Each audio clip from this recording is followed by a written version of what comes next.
In addition to being a certified constant contact specialist, my colleagues and I are also certified in John Maxwell Leadership Principles. We use these proven principles to conduct workshops, training, and private coaching sessions for individuals and companies looking to take things to the next level.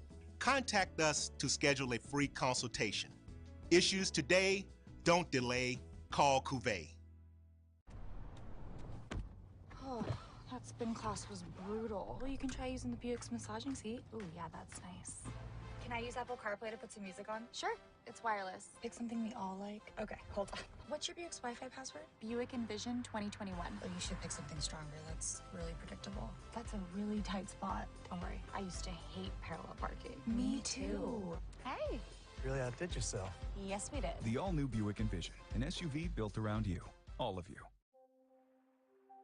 The sweet and smoky salmon rub infuses smoked black pepper with dehydrated maple syrup, pink Himalayan salt, ginger, thyme, mustard, and more to make a sweet, savory rub, perfect for salmon, trout, and other delicate seafood. Itchy, squirmy, scratchy, family not getting clean? Get Charmin Ultra Strong. Go get 'em! It just cleans better. With a diamond weave texture, your family can use less while still getting clean. Goodbye, itchy squirm. Hello, cream bottom. We all go. Why not enjoy the go with Charmin? Stillman College is an HBCU in Tuscaloosa, Alabama, where we prepare students for a different world. Stillman is a college of distinction. For last year and this year, our largest majors are business and biology, followed closely by psychology, criminal justice, and history for pre-law, communications, English, and religion. Our newest degree programs are in the Department of Computational Sciences, which covers cybersecurity, data analytics, and math. The Biomedical Academy prepares students for competitive entry into health professions and graduate programs. We have established summer biomedical research internships with major research institutions, such as the University of Alabama, Drexel and Temple Universities in Philadelphia, the Salk Institute in San Diego, California, and the universities of Florida, Indiana, and Iowa. We became creative with social distancing and masks for the pandemic. Our students enjoy movie nights at the stadium and the new Melissa and Davis Legacy Courtyard, where you can eat and enjoy friends. We have the Divine Nine Greek letter organizations, student government leadership, and ambassadors. Our small class sizes, nurturing faculty, and friendly environment let you know that Black Lives Matter at Stillman College each and every day. Applications are free. Sign up at discover.stillman.edu. Complete the contact card and apply today. Stillman College, where we prepare students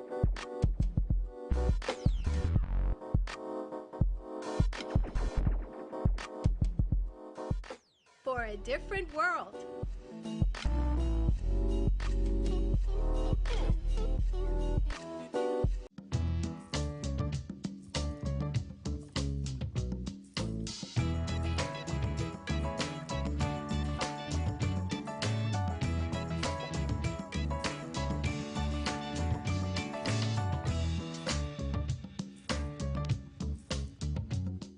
Bounty versus the old family dish towel. Drying with a fresh sheet of Bounty leaves your hands cleaner than a used dish towel that can carry and redistribute food residue. So ditch the dish towel for better hand hygiene. Bounty, the quicker picker-upper.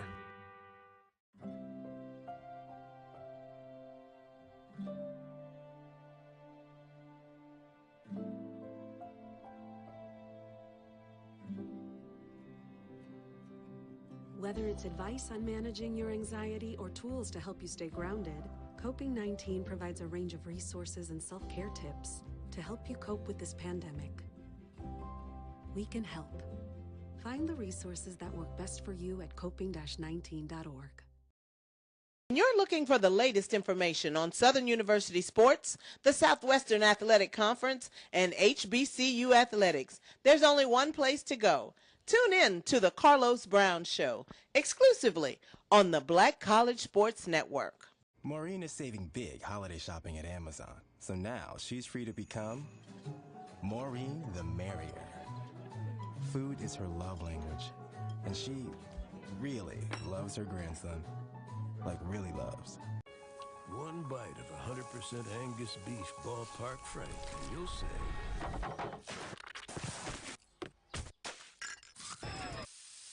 hello, summer. Oh yeah, it's ballpark season.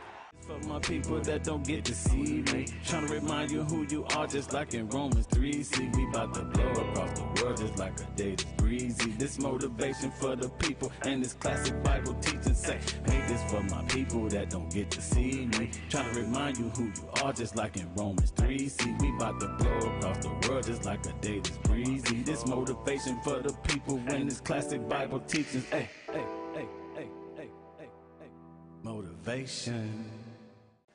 Supermarket sushi, really? No. Wait, Troy, you work here? I'm never not working. Like Head & Shoulders Scalp Shield technology, up to 100% dandruff protection, even between washes. Never not working, huh? Oh, Troy, you're such a good teacher. Yeah, I know. Never not working. Never not working. Never ever not working. Are you serious? Never not working. Dandruff protection that's never not working. Head & Shoulders Scalp Shield technology.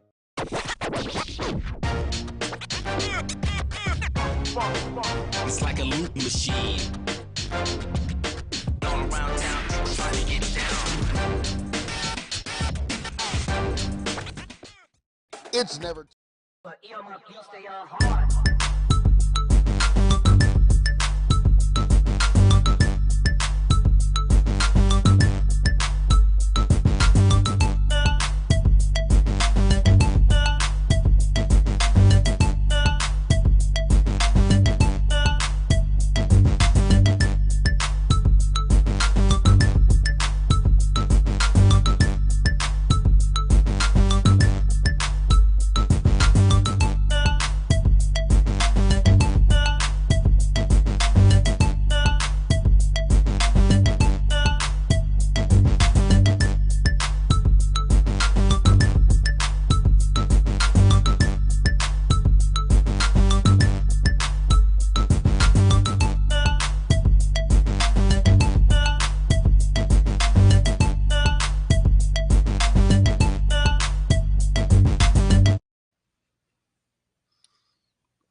Okay, welcome to another live edition of the BCSN SportsWrap. Bryan and AD here, and we're good to be happy to be here with you for another show as we get closer to the start of the 2022 HBCU football season. Drew, you look like you are geared up and ready to go, my friend. How you doing? I'm so geared up, I forgot my microphone, man. Yeah, that'd be nice. It'd be nice if folks can hear you, you know. They don't want to hear nothing I got to say, man. They don't want to hear nothing I got to say except this football season. Right. Well, you know, hey, it is what it is. That simultaneous head nod means we are ready to go. And, of course, Drew, you got all kinds of stuff to talk about, man. Well, folks want to hear from you. Don't act shy. Repping that FAMU gear as it's game week for the Rattlers. Love it. It's also game week for the Bison of Howard, the Hornets of Alabama State, the Lions of Florida Memorial, and the Tigers of Edward Waters University. You like how I did that on the cuff, off the fly, Drew. I was worried I was going to mess up a nickname there, but I managed to make it all the way through. We'll be talking about those games a little bit later in the show. Also coming up later in the show, we're going to be talking to Kyle T. Mosley of HBCU Legends. Dropped some good stories, especially one of the big stories that has dropped on the HBCU diaspora is more details coming out regarding Byron Allen's media rights deal through his HBCU Go um, outlet, media outlet, and of course, how that's going to project into more coverage and expanded coverage throughout the country in some major markets for the SWAC and CIAA. So we're going to talk to him about that as more details came out. Some pretty good stuff there.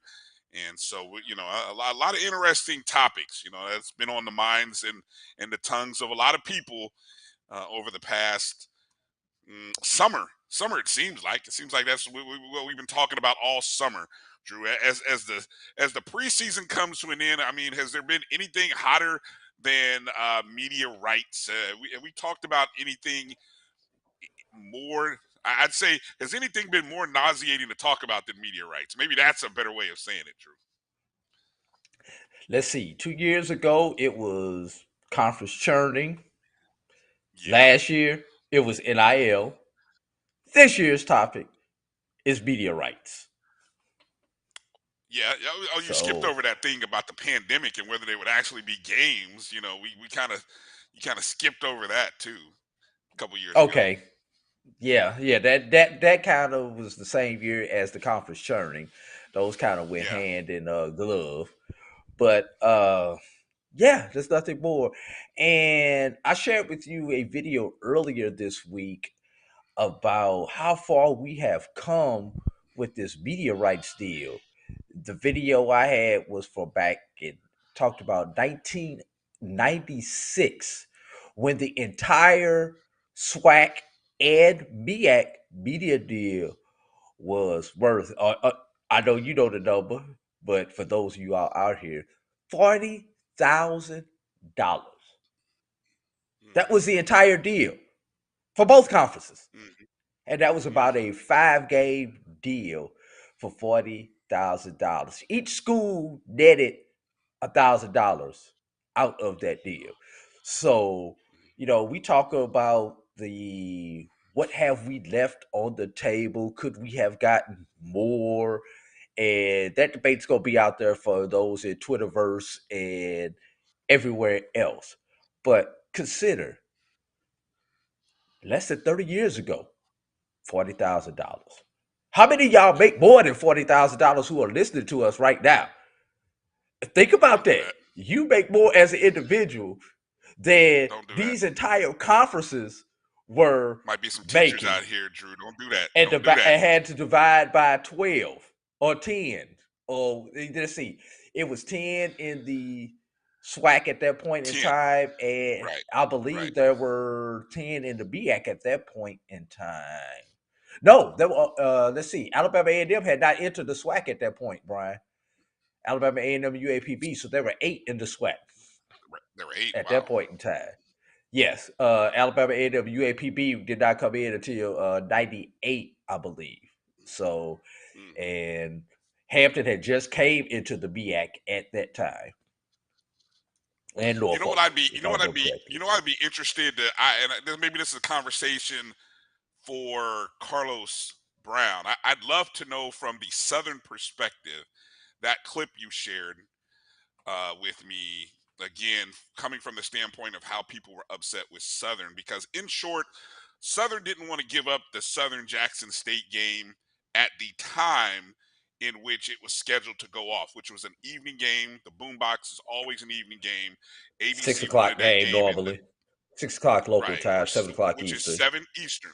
Right. And ABC obviously wanted that game in the daytime because, you understand, television kind of rules the roost. And their concern was all of you, all of the fans, all of what they would have potentially lost. There's no guarantee that they would have, but a lot of people seem to think that they would have.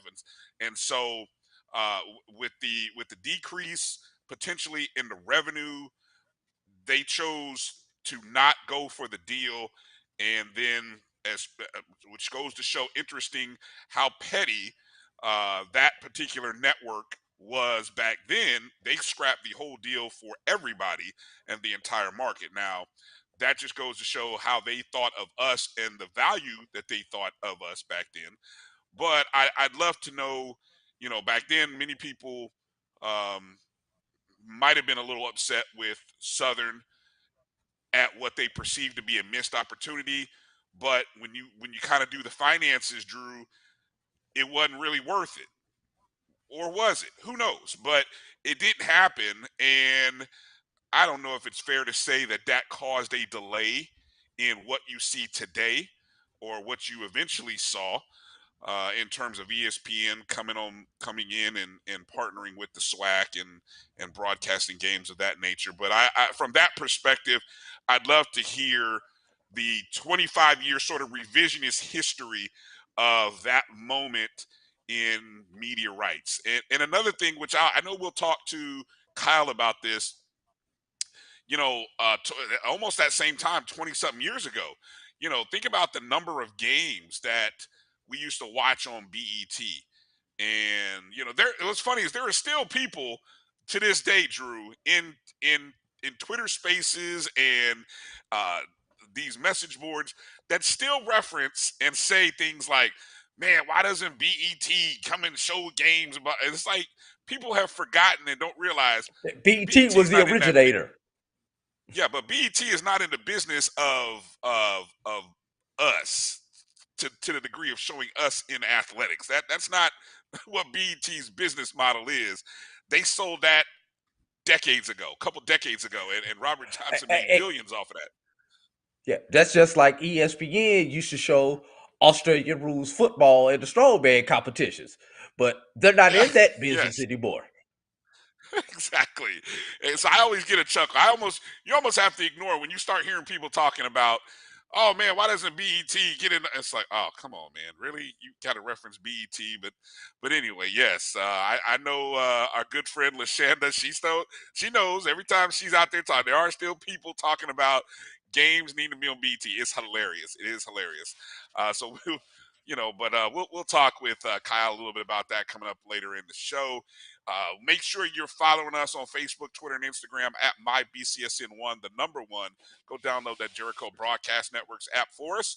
On the Google and Apple Store, MyJBN, MyBCSN is where you can find it. And if you're watching us on YouTube or Facebook, please go ahead and hit the thumbs up. Make sure to like this stream, like this broadcast, and then go ahead and share it on your Twitter, YouTube, Facebook streams for us. We greatly appreciate it as we're counting down. So, Drew, let's get into some news and notes here before we get into the interview with Kyle. What's one of the first stories that we want to get to from the past week or the past few days? Let's go back to yesterday, Brian. Alabama A&M announced the hiring of their new athletic director, Dr. Paul A. Bryant, former Grambling State athletic director, most recently at Edward Waters, then college, now university. And I am a little, what's the best way to put it? I'm a little perturbed about this one, Brian. First of all, congratulations to Paul. Congratulations to Dr. Bryant. Great guy. Have had many conversations with him. We at the Black College Sports Network have done work for Edward Waters University under his watch. Great guy. I think he is a good leader for Alabama A&M. Matter of fact, I'm going to tell you. I can show you better than I can tell you how good of a leader he is for Alabama A&M, Brian. If we could play our first video of Paul Bryant's speech during his welcome event. This is an exciting time for Alabama A&M University because of the strategic vision. Not sure if we have and audio. Goals from President Williams. My team and I plan on taking that vision and making certain that the athletics department is in line with his visions and goals for the institution. We want to make sure that all of our sports follow suit by excelling in the classroom as well as on the playing surfaces. Mediocrity will not be accepted. We will begin, thank you, we will begin to pay more attention to the details of athletics and operate as a business. We will assess each vendor and make sure if we're doing business with them, they must do business with us. This is an exciting time for Alabama A&M University because of the strategic vision and goals from President Williams. My team and I plan on taking that vision and making certain that the athletics department is in line with his visions and goals for the institution. We want to make sure that all of our sports follow suit by excelling in the classroom as well as on the playing surfaces. Mediocrity will not be accepted. We will begin, thank you, we will begin to pay more attention to the details of athletics and operate as a business. We will assess each vendor and make sure if we're doing business with them, they must do business with us.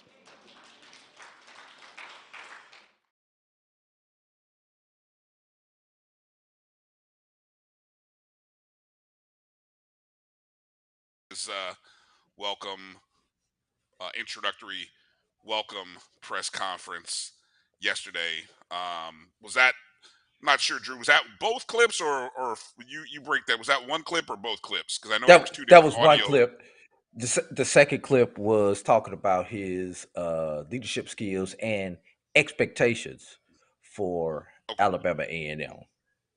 Before we go to that second clip, I want to add that now I want to go back to something you said. Why are you perturbed about this? Well, I want to touch back on that for a second. You dropped that, and I'm kind of like, huh? Is that the right adjective? What am I missing? Yeah, and nothing against Alabama A&M, great institution, lived in the state of Alabama for 17 years. But my alma mater, your alma mater, our alma mater. Yeah, okay. We released our athletic director in April, correct? Yeah, about April 17th, I think it was. Yeah, something like So that. we are just over 120 days in our Just over athletic about director 18 search. weeks now. Yeah, 18 weeks with interim AD Michael Smith. 1 week for every person on the committee. Stop. Stop. Okay. I shall digress. Alabama A&M's athletic director left them shortly after the 4th of July holiday to go take a position at the SWAC office. 6 weeks later, they have a new athletic director. And if you go back and listen to the entire press conference, which was about 45 minutes long, they say the normal search time for an athletic director is normally 2 to 3 weeks. FAMU has multiplied that by a minimum of 5 if you use 3 weeks. So you kind of, it's, and I know Dr. Bryant would have been a great candidate for the leadership at Florida A&M University. Whether he was on the list or not, I cannot confirm or deny that. He should have been. But he should have been on the list. He should have been on the list, especially considering he was 2 hours down the road, down I-10. Dr. Paul Bryant should have been on the list. And Brian, this is truly disturbing that we have no news out of Tallahassee on their athletic search. I'm gonna let you go before I come back. I'm gonna be real. I'm gonna stay far away from that for a little bit. But yeah, I asked this question back when the position came open, when Alabama A&M's position came open. At the time, was the Alabama A&M job a better job than the Florida A&M job? At the time, I actually thought that it was. And here's why I said that. A, because one, there's an improvement in facilities that's happening, especially with their arena. So that's being taken care of. But more importantly, it seems like you have administration that is wanting to see athletics be successful. So whenever you have athletics or an administration that wants athletics to be successful, and they have a budget which is spending more than Florida A&M is spending, and they've actually grown their budget, that also is telling me that it is right now a better job. Now, over the long run, and plus some of the things that are happening in the Huntsville community, from what I'm hearing and have heard, their relationships are going to grow. It's a great opportunity for Paul Bryant, who one of the aerospace capitals of America. Yeah, he's gonna do a great job of connecting with business leaders in that community. That you watch what A&M does over the next couple years under the direction of Paul Bryant. Our beloved university in Tallahassee right now is still being led by someone who is more interested in an Ivy League university and being an Ivy League university than a university with a athletics history and program that make it a blue blood among HBCUs and should be treated with, with the same level of there should be flowers on the doorstep to athletics, and it should be taken care of as if it's worth as much money as every other program that makes Florida A&M University great as an academic institution. That's not happening. So, which is a better job today? Oh, sure, Alabama A&M. Tomorrow, with the right person, a future change in leadership, it will be Florida A&M in the future, but not today. Just had to say that. Yeah. So it is what it is. One last thing on that, Brian. If you read the headline, Dr. Paul Bryant is the 4th director of athletics in the program's 24-year history as a Division I institution. I want you to marinate over that. 4 athletic directors in 24 years.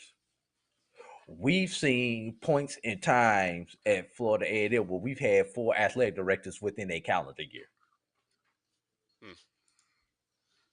Marinate on that. Let's play the other clip there because I thought that was also a good clip there from Dr. Bryant. Let's play that other clip as well. Professionalism will be at the forefront of our department, and everyone will be held accountable for their actions or inactions in some cases, but we will thrive to be excellent. Focusing on the possibilities and paying less attention to the things that some perceive that will preclude us from being successful will be another mainstay of the department.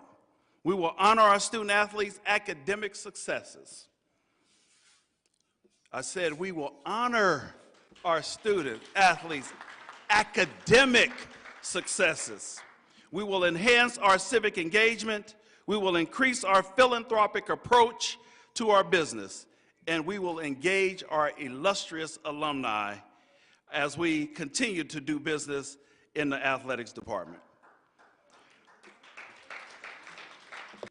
Professionalism.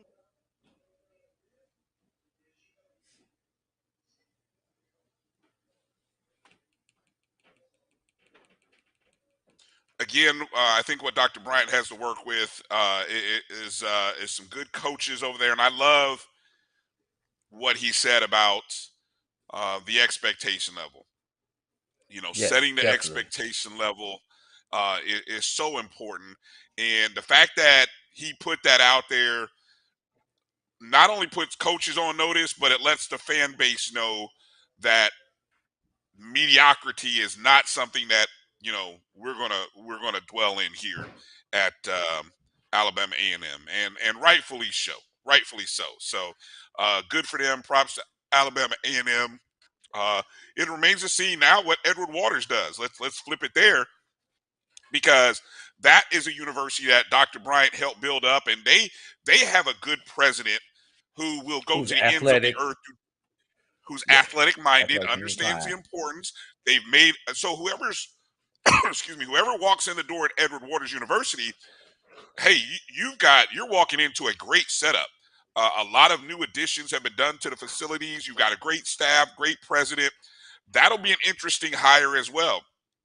And I know Drew, it's Division II, so it'll be interesting to see how quickly their search moves. And I think that too is something that Florida A&M has to be weary of. I don't know if you lose a candidate to Edward Waters, but if the process drags any longer, I mean, I don't know, Drew. I mean, the opportunity for somebody, I'm willing to bet there will be people on the list for Edward Waters that are on the list for Florida A&M, and I don't know any of the names. I honestly can say I do not know any of the names, but I'm just willing to bet that. And add the fact that South Carolina State is in the market for an athletic director also. That clouds the mix up also. Let's see if either one of those institutions wind up hiring an athletic director before Florida A&M, considering Edward Waters just opened up this past week, South Carolina State the week before. Now I really have to question. I know I'm not on the ONG strike zone, but this is it seems like an ONG strike zone segment. I'm almost saying like I'm taking Kofi's place right now, but I really have to question the people in the administration building over there in Tallahassee.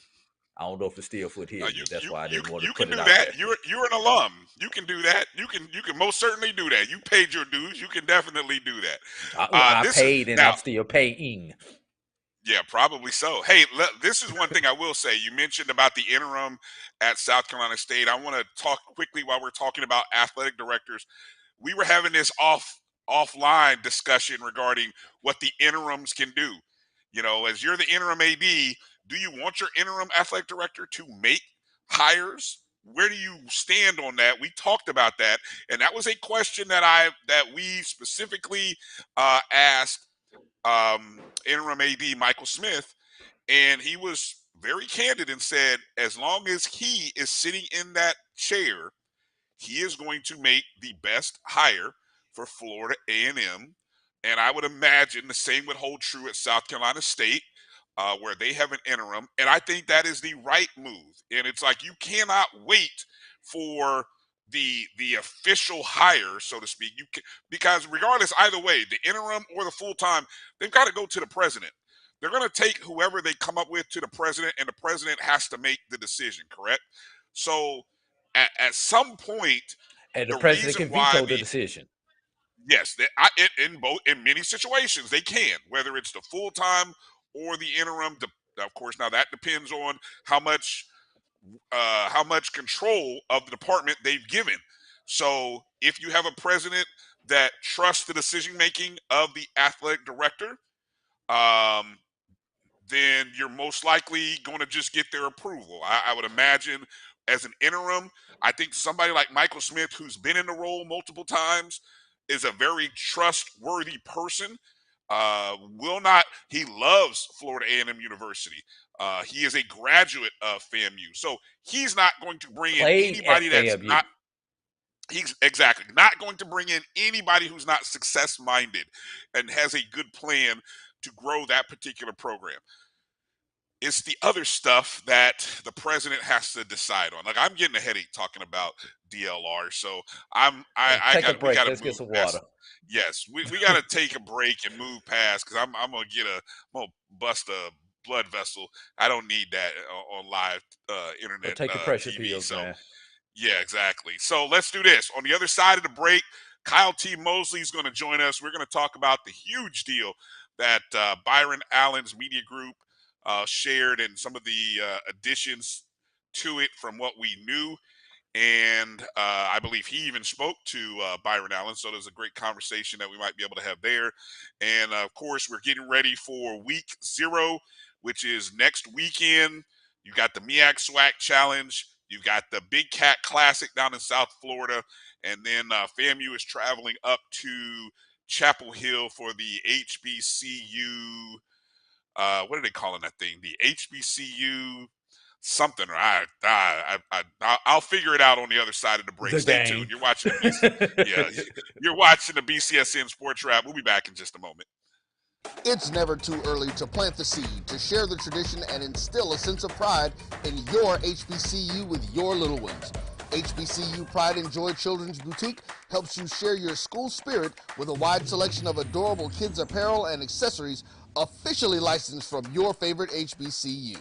Visit hbcupridejoy.com and follow us on all social media at HBCU Pride Joy on Facebook and Twitter. When times get dark, we can't see the help that's all around us. Let 211 be your guiding light for mental health and other resources. Call 211 or visit 211.org.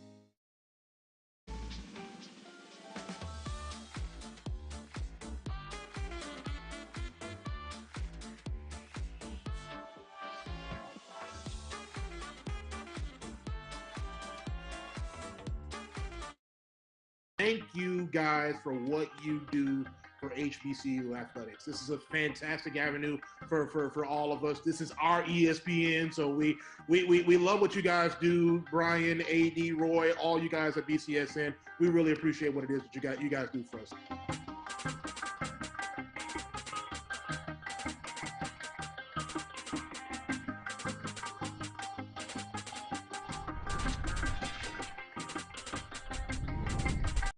Difficult because I hadn't been able to see my grandchildren. An expression on someone's face when you do something nice for them.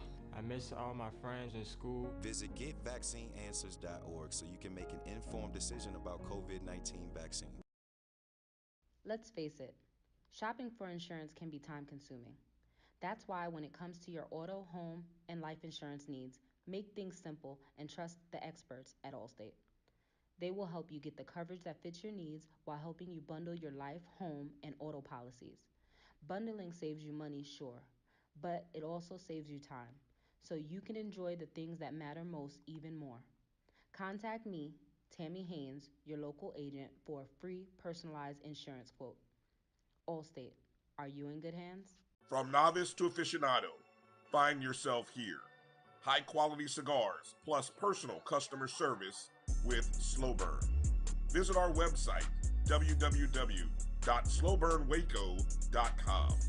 Slow Burn is Waco's only mobile cigar lounge, featuring a meticulous, curated collection of premium cigars. It's more than a mobile lounge. It's an environment and an experience rich in history, luxury, and personality. An elegant extension of any celebration occasion. It's the perfect escape and meeting place, a space where you can relax or enjoy a shared passion. Have Slow Burn plan your next big event, or before you are planning to celebrate your win over your athletic rival, you can shop our collections at www.slowburnwaco.com. But if they want, keep tab. I'ma do the dab, yeah. This is the Dean of the College of HBCU Sports, Kenyatta Cavill of Dr. Cavill's Inside the HBCU Sports Lab with Mike Washington and Charles Bishop. Come mix it up in the lab where the course lecture is in session every Tuesday from 6 o'clock p.m. Central Standard Time on Facebook Live, YouTube Spreaker, or the BCSN app, as we discuss all things about the HBCU sports culture, including exploring the week that was in the sporting HBCU diaspora, as well as the upcoming week of HBCU sports. With me, the Dean, the College of HBCU Sports, on Dr. Cavill's Inside the HBCU Sports Lab with Mike Washington and Charles Bishop. Course lecture dismissed. The Cuvée Group is a Florida-based marketing and training consulting firm. We help businesses communicate to their target audience and engage them in conversation. We also help to expand their audiences, which will ultimately result in growth for those organizations. In addition to being a certified constant contact specialist, my colleagues and I are also certified in John Maxwell Leadership Principles. We use these proven principles to conduct workshops, training, and private coaching sessions for individuals and companies looking to take things to the next level. Contact us to schedule a free consultation. Issues today, don't delay, call Cuvée. Oh, that spin class was brutal. You can try using the Buick's massaging seat. Ooh, yeah, that's nice. Can I use Apple CarPlay to put some music on? Sure, it's wireless. Pick something we all like. Okay, hold on. What's your Buick's Wi-Fi password? Buick Envision 2021. Oh, you should pick something stronger. That's really predictable. That's a really tight spot. Don't worry, I used to hate parallel parking. Me too. Hey. Really outdid yourself. Yes, we did. The all-new Buick Envision, an SUV built around you, all of you.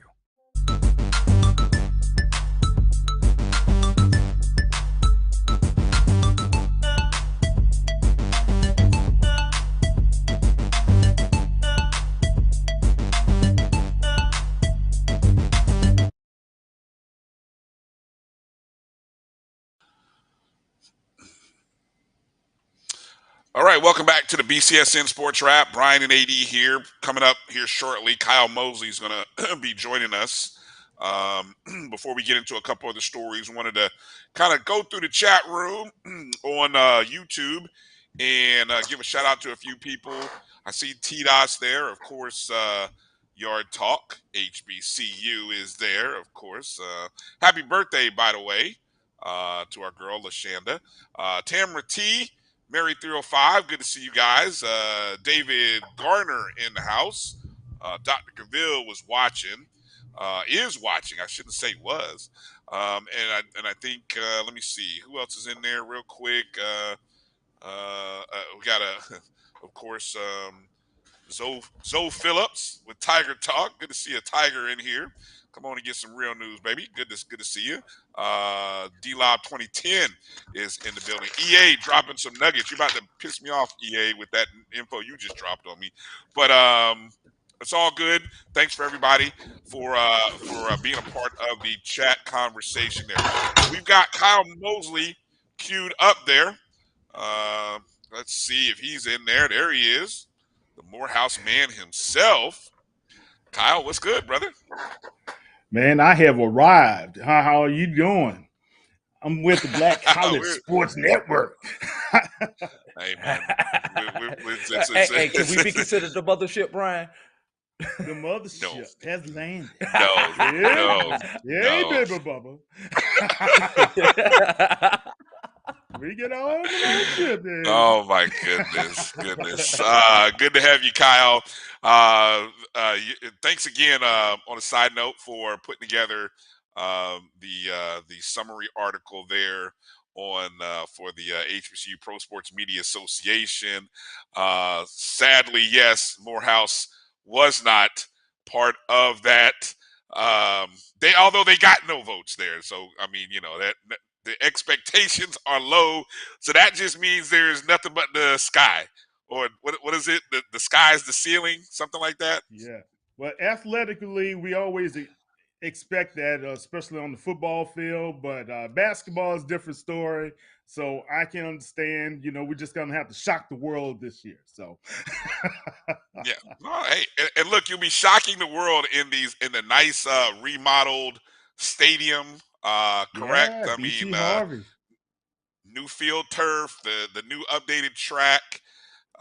Pretty impressive, man. Pretty impressive. And Morehouse always draws one of the highest attendance numbers in Division II football. So that's a credit to the Morehouse Atlanta AU Center base and the alums who come home to watch those games. So it's a nice Homecoming atmosphere. Is big. Homecoming is big for us, Doc. So I think one thing that always was key to our success was being at home and knowing that we were going to lose, but we wanted to have a good time anyway.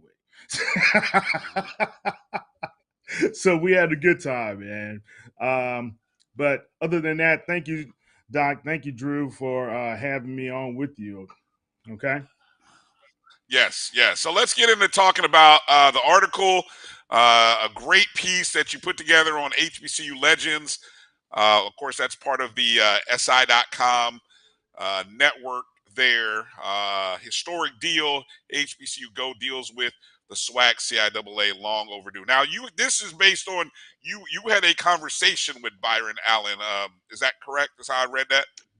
Yeah. So this is the second time I spoke to Mr. Allen. We had a conversation on Friday afternoon.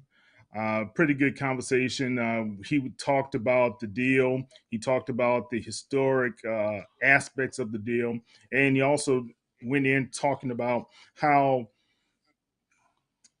big time media agencies have taken black entities like the SWAC, CIAA for granted all these years, and why it's so important that he, as a black man, was able to negotiate this deal for the SWAC as well as CIAA, and be able to also take that content and distribute it through the CBS platforms, right? But also through his Griot network, which when he bought the Black News Channel a couple of weeks ago, Yep. right, for $11 million, he's now converted that into the Griot, and now that's going to be able to have a global type of presence for HBCU sport. So, and he said some other very interesting comments later in our talk that were pretty off the record. But I think right now Byron is at a point where he sees the opportunity that he could possibly expand into other conferences as well and be able to stream the content. But I don't know the financial terms. I asked him a couple of times, hey, what are the financials behind this and how will it benefit the SWAC CIAA? Didn't want to disclose that. He said because based on them being a private entity, it didn't have to really do it. But I did speak to another conference commissioner, and that conference commissioner told me it shouldn't have been a problem. So I don't know why they're choosing to go the non-disclosed route, but that's their right to do so. But another source got with me and said it looks more like it's going to be a 10-year, $120 million type of deal. So I don't know how that breaks down to each member of the conference or anything to that nature. So that's what I know. I've heard that number previously tossed around, and one of the things that, and I've learned this through, and this is, if you listen to Dr. Cavill's show Thursday, I mean, all you got to do is sometimes just listen. It's like you said, you just listen to class, and sometimes you take notes. Every time you should take notes, but he'll tell you that most of these conferences themselves and the media entities don't themselves actually put the numbers out there. The numbers are always from another source. It's like nobody ever wants to talk about how much money is being paid or given out, but it always comes out, right? That's part of the plan. But I think with these being public universities, eventually we'll start to know these numbers because I think I recall having a conversation with Dr. McClellan, and he told me that even as games are played or games are added, schools have a chance to they'll earn more money. So as the expansion of this deal happens, more money that will come in from this game will go to the schools. So whatever number you're hearing today, it potentially most likely will be more than what we're hearing. That's just kind of off of conversation I had with Dr. McClellan previous. Well, Brian, here's the whole deal. Byron Allen made his money not through. Okay, let me get it straight. It's more through the acquisitions, right, and syndication. And think about, and he kind of walked me through this. He said, remember Oprah when she was with King's World? She didn't make a lot of money then. Is only when she started owning her own content, right? And then she took her content and syndicated it to the different networks and affiliates across the country. That's how she became a billionaire, right? And when you're able to syndicate the content, just like what you guys are doing, you produce great content. This content can be syndicated, and other people are going to purchase it and be able to put it out on their networks. That's the real power of the money, replicating what you're doing. And I think right now, I don't know if the SWAC as well as CIAA will be a part of the syndication rights. Don't know. And I hate to speculate, but all I'm saying is right now, what we do know is that we got a landmark deal, and we have a pretty historic possibility for these conferences to start negotiating and position the power with, let's say, the 4-letter network, right? As well as other people who want to be a part of their broadcast, for Jackson State or for Bowie or for Norfolk or anywhere like that. It has to be where we now take control of our content and be able to say, if you want to be a part of what we're producing, this is what it's going to take for you guys to do it, and you're going to have to pay X amount of dollars. That's where we are right now. Drew, I can't hear you. We got you, Drew. We lost you. Okay, we'll check. You might be on mute. Let's see whether Mel, are you hearing Drew? I can keep going until we figure out Drew's situation here with his audio. So one of my questions, Kyle, did at any point in the conversation did you and Byron, did he talk about previous the previous deal or the BET relationship with HBCUs in the past? I mean, and Robert Johnson, and did that ever come up? Because I'm just from a historical standpoint. Okay, I just wondered how he viewed that deal, or how he dealt, or how he viewed what they presented and what they contributed to HBCUs then versus what he's doing now. Obviously, times have changed.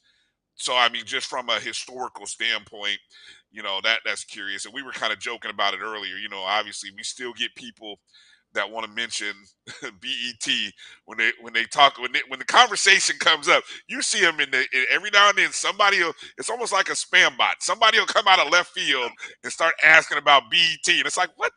It's like, right. What are you talking about? Don't you realize that's a Viacom station? Anyway, let's see, Drew, you back here? He's working on his audio. He may have to log out. Nope, don't have you, Drew. No audio there. So we'll have to figure out. He may have to log out. Yeah, Brian, you make a good point. Go ahead, Kyle. That's a good point that Robert Johnson and his network did package a deal, did have the have the content out on there. Byron never focused on that. He was focused on what Allen Media Group was contributing to this deal right now. And I think, and I want to be correct on this, from the conversation, he really wanted to talk about how the deal was going to put money in the pockets of the institutions, the conferences as well. That was his main focus, making sure that, he said it's not the multi-billion-dollar deal that the Big Ten did, of course, but it's a start. And we started from zero, and now this is where we are. Mm-hmm. Now, that's a good point. That's pretty much what he was saying. Yeah, I mean, starting from zero. I mean, people want to start throwing around the when they look at the Big Ten money and all that. We don't have that. We never started there. we say you start at 0 and then you got to work your way up. But now the question about the 10 years comes up. People asking about the longevity of that. Did you have any concerns or questions as it related to why 10 years versus a shorter deal, given So what he we've never would seen? confirm with he would never confirm with me the length as well as the financial aspects of the deal. I want to clarify that, and I did make that point in the article. I was able to obtain that information per another source. Okay. Okay. So Byron would never. I also approached the SWAC, and the SWAC would not confirm. The only thing the SWAC would confirm, as well as Byron confirmed, was it's a multi-year agreement. That's the only thing that they would choose to confirm. All right, can y'all hear me now? Yeah, we got you now, Drew. How you doing, Doc? Welcome back to the show. Hey, I'm Welcome fine. back to the Don't show. know what your fault, not the happened producer's fault. Just want to make that known. Yeah, that's what Go she ahead. put out there. I don't know what happened. She got one of the numbers. Don't put that on called her. or something in there. I'm not saying. Go ahead. All right. First of all, just want to remind Kyle that you talk about that Morehouse attendance, but Tuskegee has led the Division II in attendance many years. Just wanted to throw that out there, and I'll see you in Birmingham. That's number 2. There we go. Didn't we beat y'all last year? Didn't we? We ain't gonna talk about all that now. Spank tail, red tail. Oh, I'm sorry. Oh, wow. We're not gonna worry about all that. But seriously though, Kyle, we've seen the SWAC numbers. We know they're working with the CIAA. Haven't heard anything from official from the CIAA outside of the schedule. But they're also supposed to be working a MEAC deal. Am I correct on that? Do you know? Would not confirm offer one way, shape, or form the other conferences. He would not speak on those. Okay, that's why I was going. Did you have any information about? Because there has been speculation about the MEAC conference, so I was just curious to see if you guys had that type of conversation all and I can tell any you, future dealings that he may be leaning towards. Yeah, all I know is another streaming platform is vying for another HBCU conference, and that was given to me directly from a credible source. 2 credible sources, and I should say that now. And it's interesting. I don't know if you heard the beginning of the show today, but we talked about back in 1996 when it was ABC had a deal with the SWAC and the MEAC that totaled the sum of $40,000 for everybody that they had to split up between those 2 conferences, and now we've got people fighting over the money for these conferences, and people in Twitterverse talking about you not getting enough money. So, by golly, how far have we come, Kyle?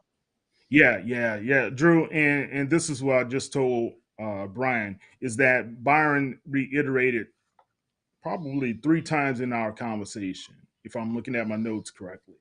We're starting from 0 to this point where we are.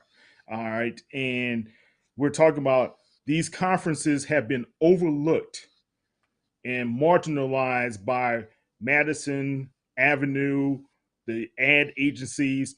And he kind of educated me on this point. He said, a lot of people think it's the corporation's fault.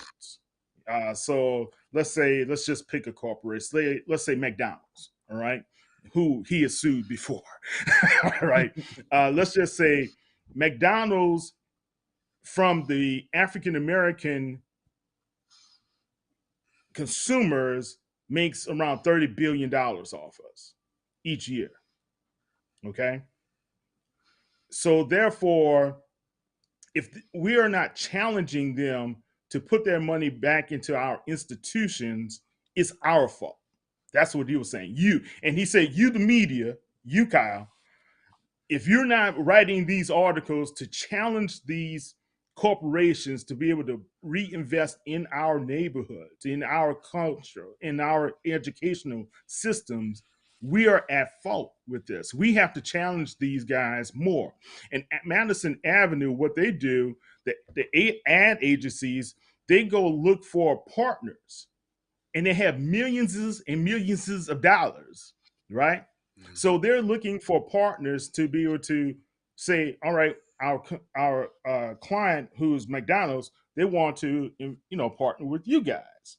So we haven't showed them the value of partnering with HBCU sports until Coach Prime showed up recently. And now they understand the dollars and cents. Now I can take it home close to the network I'm affiliated with, Sports Illustrated. Okay. When we launched HBCU Legends, they didn't see the dollars and the cents in it. They knew the need for the cultural side was a necessity, right?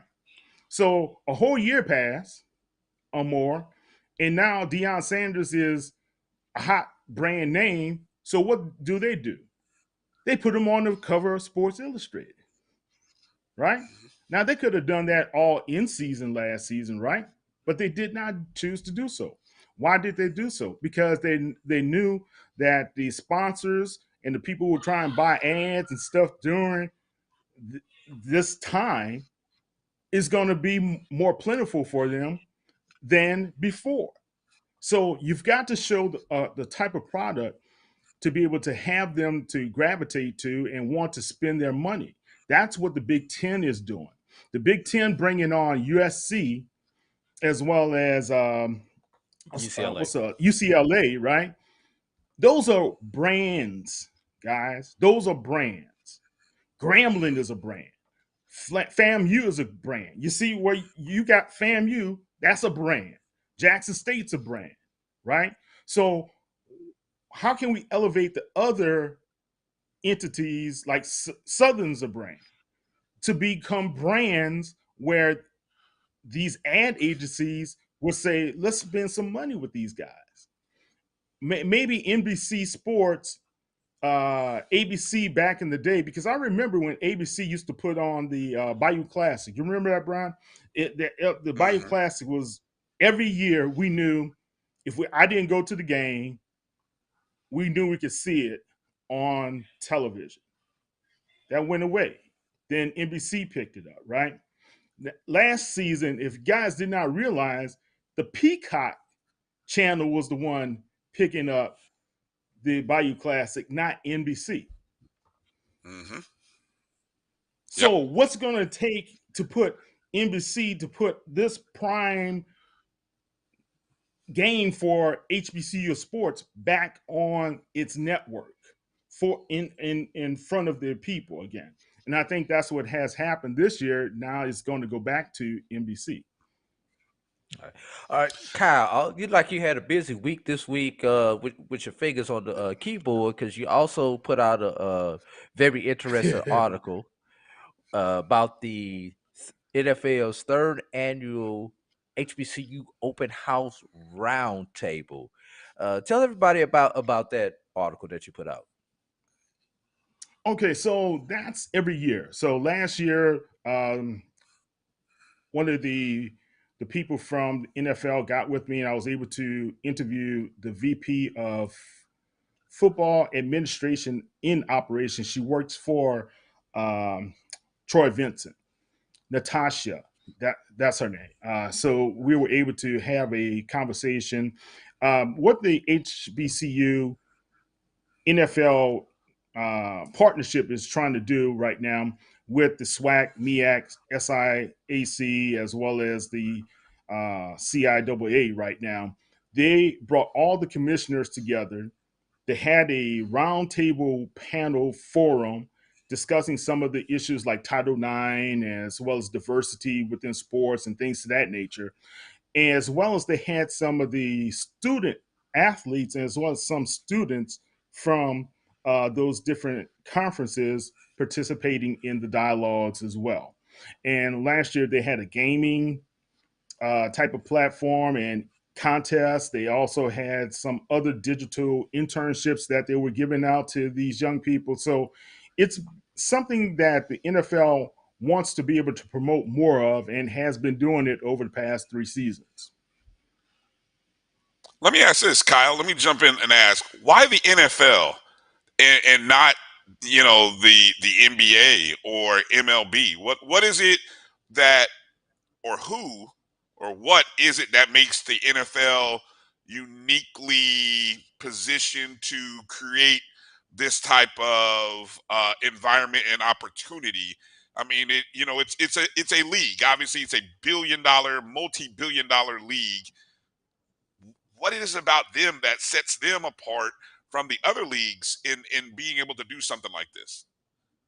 Well, I don't want to say the NBA is not, because I recall during All-Star and right before All-Star season, they had some initiatives for HBCUs. And during the season, they also had each team to do HBCU games, right? So, and I know I did cover, because I also covered the Pelicans. So they did cover at the All-Star game through, I think, Twitter, and a couple other major sponsors were a part of helping bring on some new interns through their HBCU initiatives. So NBA is doing that. I don't hear much from MLB, I'll be honest with you. And we have talked about that here in the Houston area, especially with the Houston Astros. However, what MLB did do and the Houston Astros did do in this town is that they had 9 young people from Texas Southern University a part of their summer internship program, and they learned anywhere from the ticket sales to promotions to marketing and behind the scenes business administration as well. So they have been doing some stuff. I don't think MLB promotes it a lot. And I know NASCAR is starting to do it. When I had a conversation with Denny Hamlin, right? I had an interview probably 6-7 months ago with him. As far as his team, he has Bubba Wallace on this team. He's in partnership with Michael Jordan, right? And they brought in 24 young people from HBCUs to be a part of their network through FedEx. So there are programs out there, Brian. It's just, I think NFL, when you look at what Troy Vincent has been promoting heavily, he's been pounding this. We got to do more to help HBCU students, the players. We need to get them into our pipeline. But it all started, and I got to give Dion a credit for this. Remember, he was on the network, and he brought it to light when he was announced, where he was being an analyst, to say, why aren't there more HBCU guys here at the Combine? Remember that? That's how this all kind of got jump started again. A renaissance or revitalization of the interest in HBCUs. And then you have guys like Jim Trotter, Steve Weich, who really push the narrative with the NFL, and they're not afraid to even push it in front of Roger Goodell. So I got to give those guys credit for what they've been doing. Yeah, the guys who have paid their dues, they put in years, and not that they weren't saying anything before, but the opportunity presented itself, and those guys in those positions didn't hesitate to speak up. And now, because of things within our society and other things going on, it's like the right time meet the right people, meet the right messaging, and I think that's what you're saying. So let me ask this follow-up real quick.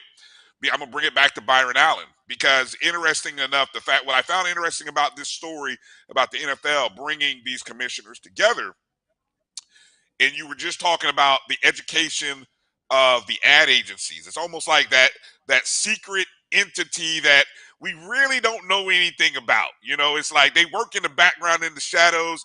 If you were someone who watched yes, if you watch Mad Men, what was the name of the show about the agency? Mad Men.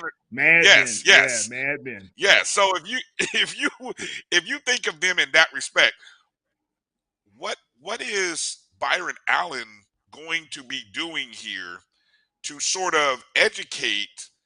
But I mean, great. It's great he's giving money. Is there any talk of educating not just commissioners, but presidents, athletic directors? Because there's a lot of people who don't understand the business side of television. And I think they could benefit from someone with his knowledge and background. So I'm just curious if that was a conversation, or did it come That up? was a conversation point. That was a conversation point toward the end of our conversation. He and I did speak about the educational side as well as educating media like myself, because he had a talk with the National Association of Black Journalists. He did a session with those guys, right? I think it was virtual. But it's important for commissioners, athletic directors, presidents of these institutions to be more business savvy in negotiating these deals, being a part of what they know could help the university, if not now, a little bit later, right? And every time when we presented money deals, a lot of time we wanted to cash out immediately, right? Just give me the money now.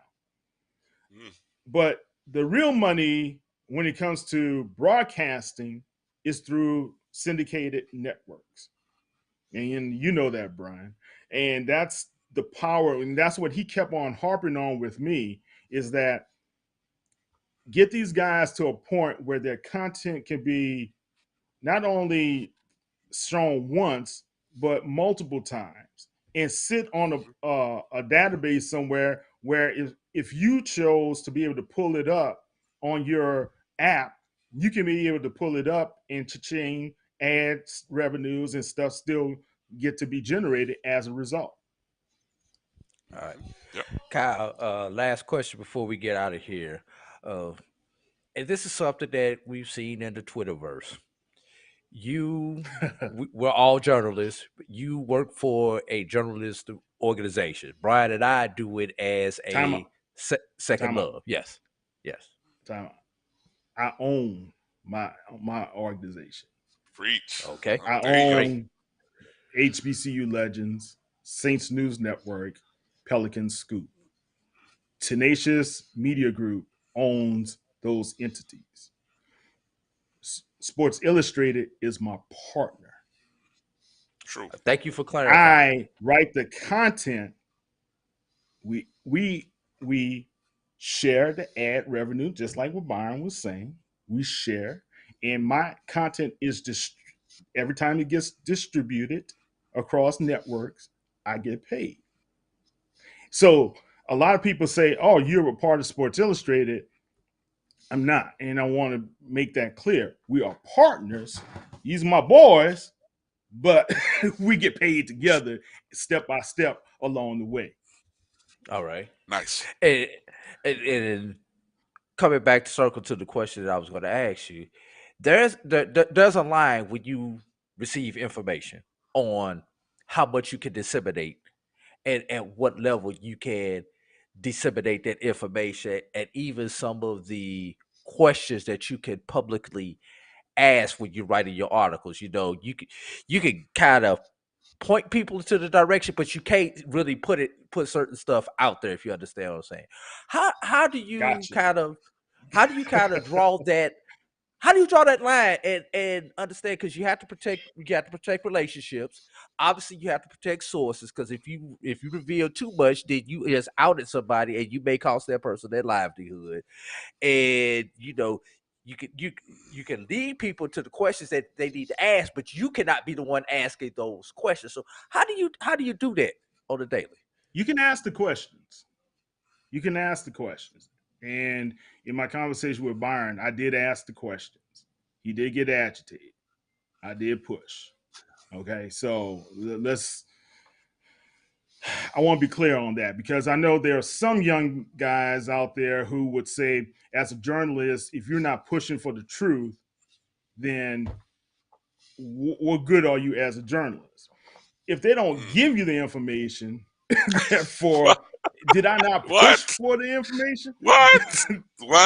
Right? All right. So, wow. All right. So let me clear this up. Yeah, there are certain standards, even if you look at gangs or mobs, right? You got a code. And there's some code of honor that you have to have as a journalist, I believe, as well. So if my source tells me, Kyle, you can't state this at this particular time, but this is what I will give you. Okay. I have to protect that source and I have to be credible to that source as well as to my audience. Now, if it's something that's going to be that I can't check out and it can't be factually checked, right, verified, then I'm not going to put it out. If you're telling me something that's credible and you've always been credible, and I got to be able to maintain my name as being credible as a journalist, then I'm going to put it out. So you're not going to see anything coming from me for sensational ratings or anything to that nature. What you're going to see is that I try to be non-biased. Now, there are times I have some articles, if it's an investigated article, you have to be non-biased, right? If there's an opinionated and editorial type of piece, I can be biased. I can say, hey, Morehouse is going to dominate the world and just destroy everybody in the SIAC.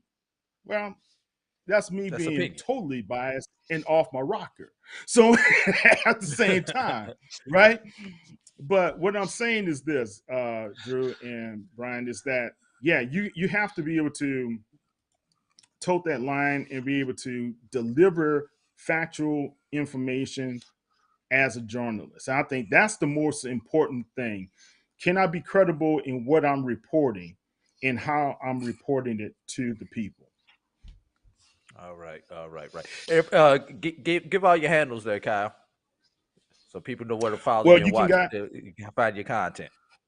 Well, first of all, Brian, Drew, thank you guys so much for allowing me to be on the platform. I really do appreciate you guys asking me, man. And I respect what you guys are doing, Dr. Cavill and everybody part of your network, Jamie and those guys.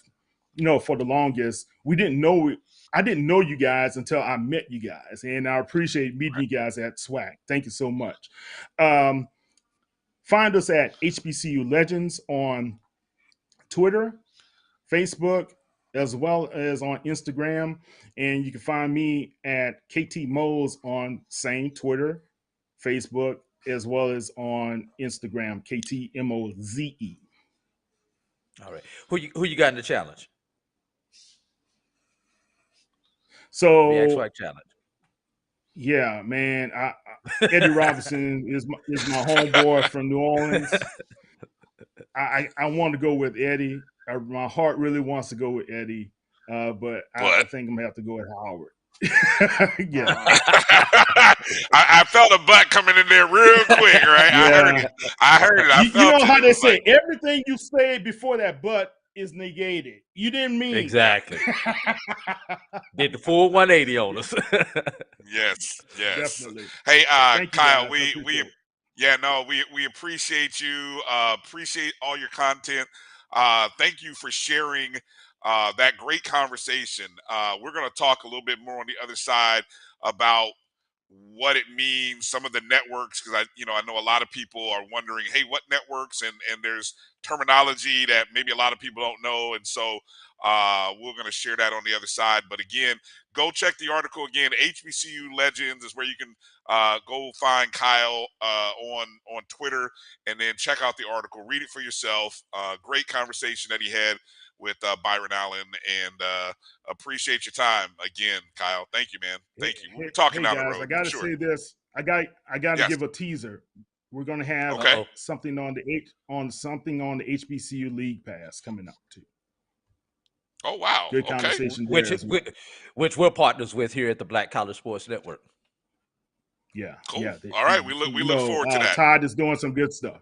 All right. Thank you. Yeah. Y'all take care. Thank you. Make sure to tag us when that stuff happens. Well, quick draw producer. All right, then. Let's go to a break and come back after these words. You're watching the BCSN Sports Wrap. The sweet and smoky salmon rub infuses smoked black pepper with dehydrated maple syrup, pink Himalayan salt, ginger, thyme, mustard, and more to make a sweet, savory rub, perfect for salmon, trout, and other delicate seafood. Itchy, squirmy, scratchy, family not getting clean? Get Charmin Ultra Strong. Go get 'em! It just cleans better. With a diamond weave texture, your family can use less while still getting clean. Goodbye, itchy squirm. Hello, cream bottom. We all go. Why not enjoy the go with Charmin?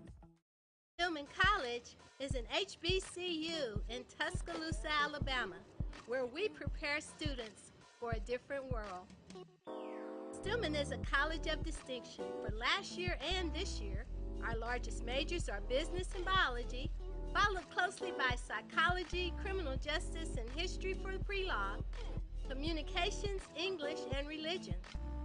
Our newest degree programs are in the Department of Computational Sciences, which covers cybersecurity, data analytics, and math. The Biomedical Academy prepares students for competitive entry into health professions and graduate programs. We have established summer biomedical research internships with major research institutions, such as the University of Alabama, Drexel and Temple Universities in Philadelphia, the Salk Institute in San Diego, California, and the universities of Florida, Indiana, and Iowa. We became creative with social distancing and masks for the pandemic. Our students enjoy movie nights at the stadium and the new Melissa and Davis Legacy Courtyard, where you can eat and enjoy friends. We have the Divine Nine Greek letter organizations, student government leadership, and ambassadors. Our small class sizes, nurturing faculty, and friendly environment let you know that Black Lives Matter at Stillman College each and every day. Applications are free. Sign up at discover.stillman.edu. Complete the contact card and apply today. Stillman College, where we prepare students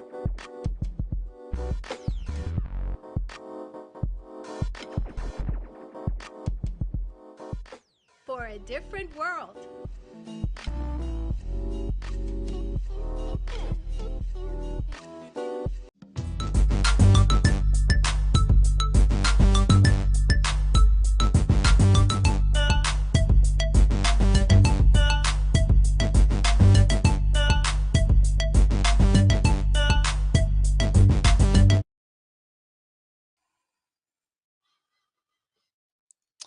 Okay, welcome back to the BCSN Sports Wrap. Bryan and AD here. Great conversations going on in the chat room on Dr. Gaville. Appreciate everybody in there. T-Dos, Nicholas Finch, Israel Carey, maybe some people who I didn't spot out. David Garner, I mentioned maybe. So some good information and great information from Kyle. So look here, let's break this down, Drew, because I think a lot of people, when they hear certain things about this deal, maybe don't know terminology, right? So I'm not going to assume everybody does, okay? Because a lot of the articles don't really go into detail, right? So I'm just going to first start from Kyle's article where he talks about how HBCUs will be watched with HBCU Goes and CBS. So on the 16th is when Allen Media Group officially announced, after signing separate distribution partnerships with the SWAC and CIAA, that HBCU Go will distribute the conference's content via CBS-owned and operated duopoly stations. Stop right there. Okay, right. Owned and operated. You're gonna have to define that in a minute. Okay. So I'm gonna come back to what does that term duopoly mean. Also, HBCU Go has secured distribution with group-owned television stations, including There's several here: Nexstar, Gray, Cox, Scripps, Tinga, Sinclair, Lockwood, Allen Media Broadcasting, Hearst, Circle City Broadcasting, McKinnon Broadcasting, Cowles, Graham, Block, Sun Broadcasting, Tougaloo College, Sycamore Hill, and Marquee. Okay, so going back to the phrase duopoly, right? And I got to give a shout out to my guy Marcus Green for sending us a great link that breaks down duopoly and the existing duopolies. Okay. So, in media terms, a duopoly is the ownership of two stations by a company in a given market.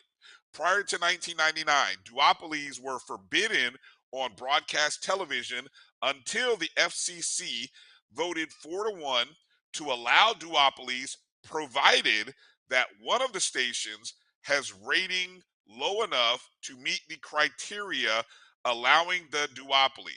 Ad hoc duopolies can occur when the owner of a station takes over management of a second station, which is owned by another company. This occurs through limited marketing agreements. Okay. Okay. First part there. Now, I'm going to relate this to my hometown of Indianapolis. I remember this when it happened. And there's a spreadsheet. I'm trying to find Indy on the market list. What number are we? I see Orlando. Where is Indy on this list? Are we on this list? I know we're on this list, Drew. 25. Okay. The 25th market is Indianapolis, Indiana. Okay. The one duopoly in the city is WTTV4, Channel 4, which is a CBS station. That station is owned by Nexstar. They also own WXIN Channel 59, which is the Fox affiliate. So that same company owns CBS Channel 4, WTTV, and they own the WXIN Channel 59 Fox. Because I remember there was a period of time, Drew, when a lot of the networks were trying to figure out, something. Look, the CBS affiliate was having to change. It used to be on one station, and then it had to move to another station. Things of that nature. That may have gone on in other cities, right? So let me bring it back to CBS owned and operated. I'm not hearing you, Drew. I'm not hearing you. If you just said something, I'm not hearing you. Nope, I don't hear you again. Okay. So I'm gonna keep going here until I hear where you're at. So for CBS owned and operated stations, okay, and this is why you heard in that article, you heard that all of a sudden now certain cities were going to have an opportunity to carry these HBCU games on HBCU Go. You heard about cities like New York, LA, Philadelphia, Dallas, San Francisco, Atlanta, Boston. Just for example, those were some of the cities that were mentioned. I don't know if you have any of those. I'm trying to find those other cities as well. But what you end up having here, do I have him yet? Mic check. Can you hear me? No, I got you now. Okay. Okay. So with the CBS in New York, right? They have a CBS in Chicago, right? Or CBS in New York, WCBS Channel 2. That CBS also owns Channel 56, which is an independent station, right? So, correct. Obviously, if there's a game that's airing at 4 o'clock, 6 o'clock Eastern, the main CBS may not carry is a slot. 3:30. Okay, so there may be a game on 3:30 on the normal CBS, right? But it will be carried, could be carried on Channel 56 on the independent station, right? Correct. Or also, as a lot of these stations have now, is a .2 and a .3 version of their TV station. So you have two options to carry it on the .2 and the .3. For instance, Los Angeles, KCBS which the CBS station is Channel 2. They also own KCAL, which is Channel 9, which is an independent. In Dallas, Texas, WFAA, which is actually an ABC affiliate, but it's owned by Tinga, also owns Channel 29, KMPX. So those just a couple of examples. And let's see, we have that you said Gray, correct, Brian? Well, here's Scribs. Now let's go to Gray. I'm trying to find a Gray station. Was Cox part of the deal, or was it Nexstar? So on the article it says I know Nexstar was one. Yes, Nexstar, Gray, and Cox, Scripps, Tinga, Tegna. Excuse me. So do they have Charlotte, North Carolina, as one of the cities? Charlotte, North I don't Carolina. have the article. Let's see. Yeah, Charlotte is record is 22. They have both Nexstar and Cox in Charlotte. So you have multiple options in Charlotte. That see, I don't know who they signed their agreement with. Nexstar, right? But they signed distribution agreements with Nexstar and Cox stations also. So these could be on one of their duopoly stations, which would be either channel 55 or 64 in Charlotte, depending on whether Charlotte is signed as Nexstar or Charlotte is signed as Cox. Right. Now I know I did see Atlanta tweet out one of the stations in Atlanta, which is a Gray station. Atlanta Gray, right? It's CBS channel 46. I don't know. Is that a channel 17 is the independent station. Okay, channel 17 is the independent station, right? Correct. And I'm trying to see, is that a okay? Yeah, I saw the tweet come out earlier regarding which Atlanta station had signed a deal to broadcast, but I mean and I don't know where that initial article is, Drew. I know Kyle's article was I don't see here it mentioning per se the cities, just the fact that the syndication deal opens up 60% of all U.S. households and approximately 67% of all African-American households part of that CBS deal. And so that in part is part of the CBS owned and operated stations, that duopoly that they spoke of, right? So just wanted to share that with folks, so that way you guys are understanding if you're in one of those markets, HBCU football is coming your way. Now, before we go to break, I did wonder has the CIAA listed their games yet? Do we know which games are part of this CIAA package? I have not seen the HBCU Go games yet. Okay. On that are supposed to be on CBS. On as part of the HBCU Go game, I have not seen those games yet. So it's going to be interesting to see which one of those. So you're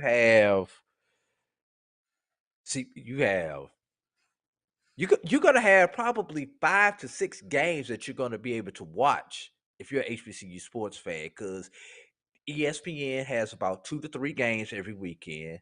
HBCU Go will have at least 1 game every weekend in the SWAC. That's not counting whatever comes out of the CIAA or the MEAC deal. Then ESPN also has at least 1 game every week in the SIAC. So you may have 7 games that you will be able to watch. Some of them free, and it looks like at least 1 game per week is going to be free. What I mean free, you do not have to subscribe to some type of subscription service to find it. Now, that may be linear, that may be digital, but it looks like 1 game is going to be free every week. Right. So the HBCU Go first broadcast is September 10th at Florida A&M University when Albany State comes to Tallahassee. That's a 6 p.m. time. Yes, Charlie Neal. I saw a lot of people in the chat room talking about that. Charlie Neal is the lead announcer. Had the great pleasure of talking to him at SWAC Media Day. That was an honor, to say the least. Let's take a break, come back. Let's get into talking about our predictions for week 0, which the season starts coming up in 6 days. So let's go to a break. You're watching the BCSN Sports Wrap. We'll be back in just a moment.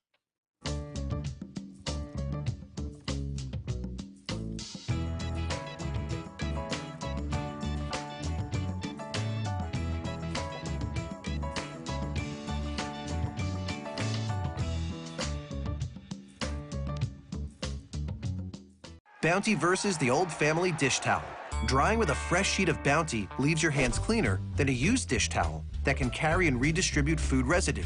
So ditch the dish towel for better hand hygiene. Bounty, the quicker picker-upper.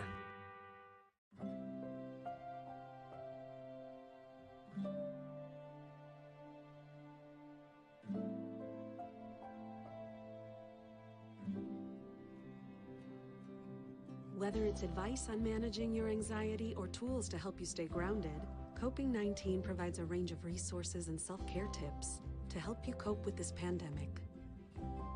We can help. Find the resources that work best for you at coping-19.org. You're looking for the latest information on Southern University sports, the Southwestern Athletic Conference, and HBCU athletics. There's only one place to go. Tune in to the Carlos Brown Show, exclusively on the Black College Sports Network. Maureen is saving big holiday shopping at Amazon, so now she's free to become Maureen the Merrier. Food is her love language, and she really loves her grandson, like really loves. One bite of 100% Angus beef ballpark frank, and you'll say,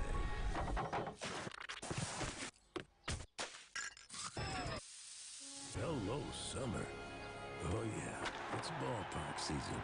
For my people that don't get to see me, trying to remind you who you are, just like in Romans 3. See, we about to blow across the world just like a day that's breezy. This motivation for the people and this classic Bible teaching say, make this for my people that don't get to see me, trying to remind you who you are, just like in Romans 3. See, we about to blow across the world just like a day that's breezy. This motivation for the people and this classic Bible teaching, hey, hey, hey, hey, hey, hey, hey, motivation.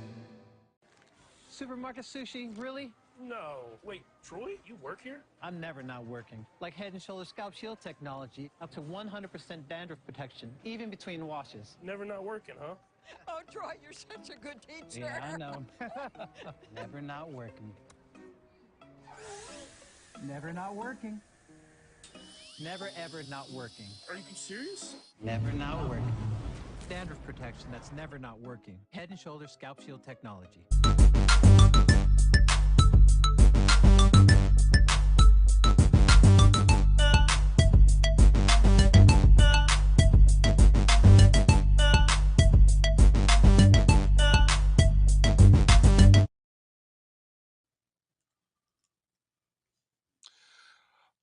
Well, look who we have here joining us on the BCSN Sports Wrap. It's our good friend Mo Carter, who happened to be watching, listening to the show, and wanted to drop some knowledge. Of course, Mo, the sports director, WZDX in Huntsville, Alabama. Mo, what? Obviously, you were listening to the conversation with Kyle, who had a conversation with Byron Allen. You are very familiar with these television network operations and how these things work. What information do you want to share with us? We love hearing and talking with you. Well, first of all, I want to give a shout out to Kyle for dropping that article that he did over this weekend or whatever and whatnot, to be able to kind of, put a little bit more information out there and whatnot. So I'm glad he was able to go ahead and, do that. Now, as for myself, here's the situation. So obviously, my station here in Huntsville is one of the ones that will be broadcasting those things. So I've actually kind of known what the schedule, well, what the tentative schedule was going to look like for a while, along with talking with some, account people and whatnot. So as far as the whole identity of the whole package and whatnot, I'm gonna go ahead and take some people back. If you kind of grew up especially in the South in the 90s, you're probably, and early 2000s, you're probably very familiar with a company called Jefferson Pilot. Jefferson Pilot used to do all these SEC and ACC games. Actually, that's how a lot of people were able to discover a lot of SEC football games and whatnot, the ones that were not airing like on CBS or didn't get the ESPN time slot. And this is even a time before ESPN2 actually started showing sports. I remember a time when ESPN2 was showing like extreme sports and all that. So, so Jefferson Pilot was trying to take that secondary game.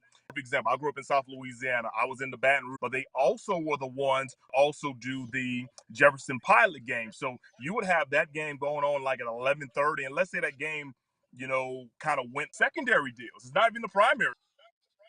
Mm-hmm. Right. So yeah, we might have Mo got caught up on a hiccup there. So producer Mel, if he comes back in, just plug him back in. But just to explain what Mo as it relates to his Huntsville market. So Huntsville is the number 79 market, right, Drew? The duopoly that is owned by Nexstar, ding ding ding, there's that name, right? They own a CBS affiliate in Huntsville, and guess, like Mo just said, Brian, I think you just lost our video. No, we're still there. Okay. We're still there. Yeah, I'm watching. I watch it. I got it. We're still streaming. Yeah. Okay, it may have just been a hiccup. Okay, so where was I? Okay, so again, Huntsville owned by the duopoly is Nexstar owned. Channel 19 CBS is the primary. The secondary CW Channel 15. That was what Mo was talking about. That's who's airing the game in Huntsville. He mentioned Louisville. I don't know where. I don't think they're a top 25. I don't see their market. So again, you can almost connect the dots. So any of the cities that were mentioned, Drew, any of those cities, what we'll be able to do. Okay, we got Mo back. Hey, sorry about that. I guess I must have just lost service over here. Yeah, no. What I was saying, Mo, earlier to Drew, this sheet that I have, which one of our guys found for us, shows all the duopolies in the country. So Huntsville, market number 79, owned by Nexstar, which is one of those companies that was mentioned in the press release, right? That's going to be a part of the broadcast deal. They own the CBS Channel 19. Their secondary is the CW Channel 15 in your market, right? So, yeah. All right, so we've lost. I think we lost Mo again. So, Drew, anything you want to add into this? And I think what we'll do is it'll be great to really break this down. And obviously, you'll have to wait on the official list. But I'm going to be interested to see how much different the official list is from the list. Be very similar when it officially comes out, right? Correct. All right. Mo, All right. any Get out the car. third time's the charm. Anything you want to add before we let's but I know you're busy, your hands are tied. Real quick, Mo, give us a prediction or thought. MEAC-SWAC challenge coming up. Can Bama State get one? Can they break this curse, or just this? Can they get one for the SWAC? I'm gonna be honest with you. As much as I really want Bama State to get this, right now I may have to give the advantage just to Howard right now, and I'm talking about maybe a one possession advantage in this situation because once again, yes, I do know Eddie Robinson Jr. from him calling HBCU games back in the day. He was my broadcast partner when I was play-by-play at Alabama State for a couple of years. Guy knows the game of football, but obviously a whole lot of things are brand new. He just joined that program like in May. So how quickly can they get those things going? Also, we know the deal. It's a week 0 game. We may see some ugly football come next week, just, hands down from that. But, right now, I think I'm going to give Howard the advantage. But if Bama State is able to pull off a victory or whatever, then, then kudos because the fact that, the SWAC has struggled in this game for quite some time. So we'll see how it goes, man. All right. Definitely. Appreciate you, Mo, man. Thank you for jumping in with us. All right, we'll let you get back to daddy duties. All right.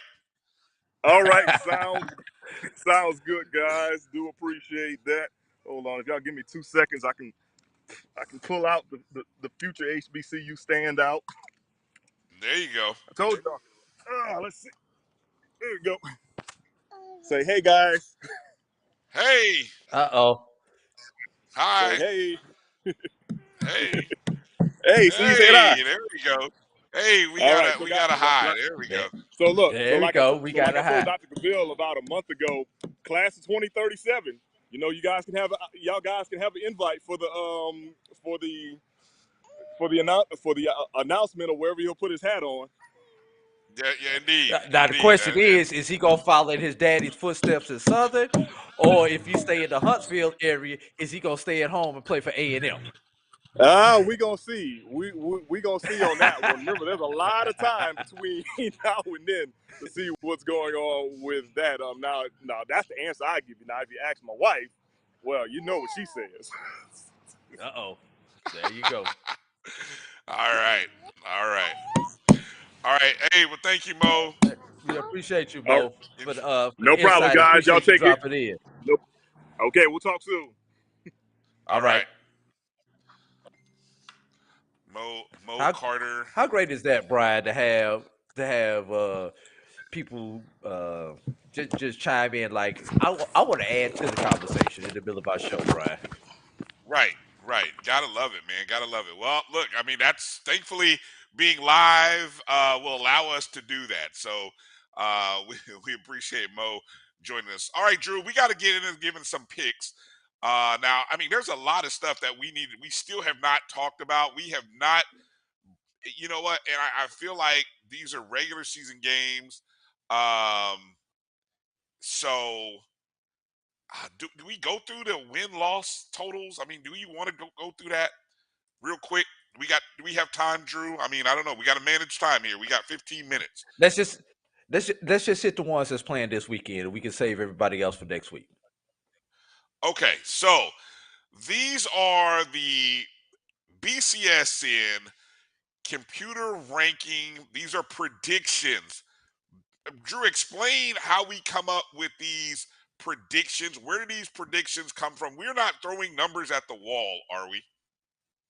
No, even though some people think we are, and just those who want to know, I run these numbers on the Mac and on the PC to make sure my numbers come out. Wow, okay.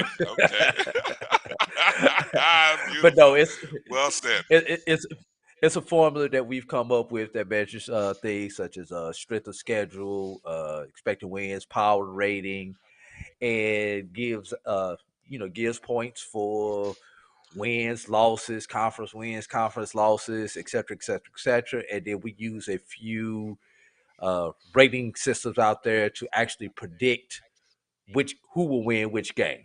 And for the purpose of this, we just took them for what they were. If they said this team had a 51% chance to win, that's who we gave the team to. That's who we gave the win to. So, yeah, some of those games were close. It could go either ways, but to keep it simple, keep the bias out of it, whatever the computer came up with, that's what we did. If it was 50.1% for team A, we gave the win to team A. Now, what's also interesting, Drew, is that these rankings and these predictions for total wins and losses and conference wins and losses, they don't take into consideration coaching changes, player movement, quarterback changes. I mean, this is How purely active you were in the portal. yeah, right. This is purely data driven. This is nothing Yes. but numbers. So, it'll be And interesting to look at. go ahead. I was gonna say usually with these set of numbers, after about week 3, you tend to see what I call a market correction after That's what I was those going to say. first 3 games, and then the computer gets some accurate numbers for based on this year's talent. You see numbers adjusted. So right as you go into conference, we may put out a second set of numbers as an adjusted number. Yeah, that's what I was going to say. I was going to say that it'll be interesting to look at this number today, heading into week 0 and week 1, and look at it after week 3. Of course, we, the BCSN, we don't release our season rankings until the After first week 4. weekend of October. So the first weekend of October, that's when we release the poll. That way, we've seen all the September games have played themselves out.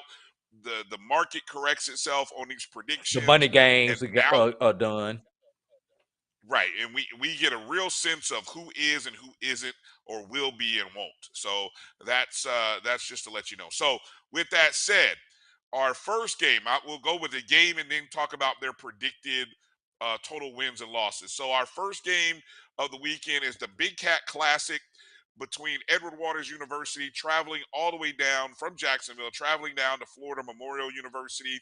Game being played at 3 p.m.